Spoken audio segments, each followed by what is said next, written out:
नमस्कार मंडळी. स्टार प्रवाहावरील लग्नानंतर होईलच प्रेम या मालिकेचा जबरदस्त असा लग्नाचा व्हिडिओ आपल्यासमोर आलेला आहे.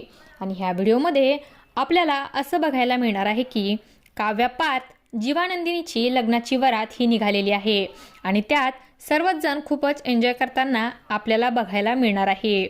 काव्या पार्थ मस्त जोडीने डान्स करताना आपल्याला त्यात बघायला मिळणार आहे. तर इकडे जीवानंदिनी देखील मस्त वरातीत डान्स करत आहेत. त्यांच्या वरातीत सर्वच जण खूप खुश आहेत आणि सर्वच जण खूप एन्जॉय करताना आपल्याला बघायला मिळणार आहे. पार्थ काव्यासोबत विक्रम तर जीवानंदिनीसोबत मानिनी ही आपल्याला दिसणार आहे. पार्थ काव्या जीवानंदिनीचे चाहते देखील या वरातीमध्ये सामील झालेले आपल्याला बघायला मिळणार आहे. हा भाग टीव्हीवरती आपल्याला 3 मार्चला बघायला मिळणार आहे. अशाच मालिकांच्या नवनवीन अपडेट्स पाहण्यासाठी आपल्या चॅनलला सबस्क्राईब करा आणि व्हिडिओ आवडला असेल तर लाईक आणि शेअर करायला विसरू नका. धन्यवाद.